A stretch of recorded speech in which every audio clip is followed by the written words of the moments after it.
Bangladesh cricket বোর্ডের নির্বাচন ঘিরে যখন টানটান উত্তেজনা, তখন হঠাৎ করেই সামনে এলো চমকপ্রদ খবর। এতদিন যারা ছিলেন মুখোমুখি প্রতিদ্বন্দ্বী, তারাই কি এক প্যানেলে এক হচ্ছেন? আমিনুল ইসলাম বুলবুলকে সভাপতি আর তামিম ইকবালকে সহসভাপতি করে চলছে সমঝোতার আলাপ। ভক্ত সমর্থকরা যখন দ্বিধাবিভক্তের রাজনীতিতে ক্রিকেটের ভবিষ্যৎ নিয়ে চিন্তিত, তখন এই নতুন সম্ভাবনা কি বদলে দিতে পারে বিসিবি নির্বাচনের চিত্র? বাংলাদেশ ক্রিকেট বোর্ডের বিসিবি নির্বাচনকে ঘিরে গত কয়েক সপ্তাহ ধরে চলছিল নানা নাটকীয়তা, উত্তেজনা আর দ্বন্দ্ব। একদিকে ছিলেন সাবেক অধিনায়ক আমিনুল ইসলাম বুলবুল, যাকে সরকারপন্থী প্রার্থী হিসেবে ধরা হচ্ছিল। অন্যদিকে ছিলেন আরেক সাবেক অধিনায়ক তামিম ইকবাল, যাকে জাতীয়তাবাদী ঘরানার ক্রিকেট সংগঠকদের প্রার্থী হিসেবে দেখা হচ্ছিল। এই দুই পক্ষের মুখোমুখি লড়াই নিয়েই উত্তেজনায় ছিল ক্রিকেট অঙ্গন। তবে সর্বশেষ খবর বলছে এবার হয়তো ভিন্ন কিছু ঘটতে যাচ্ছে।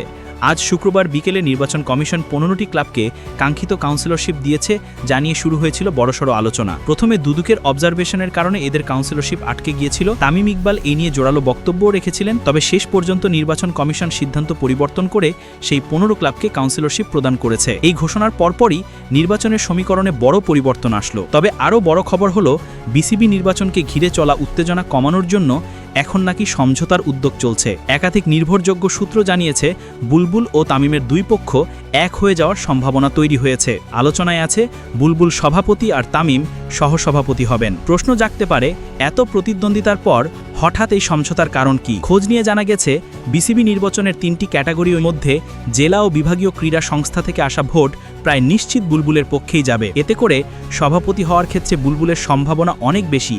অন্যদিকে ঢাকার ক্লাবগুলো থেকে সমর্থন পাচ্ছেন তামিম, তাই আলাদা হয়ে লড়াই করলে দুপক্ষেরই ঝুঁকি আছে।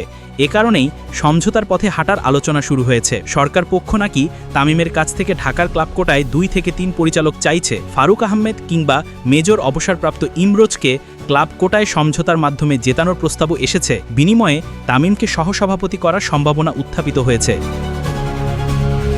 পাশাপাশি নাজমুল আবেদিন ফাহিম বা ফারুক আহমেদের মধ্যে কাউকে আরেক সহসভাপতি করার কথাও আলোচনা চলছে। তবে এখনও সবকিছু চূড়ান্ত হয়নি।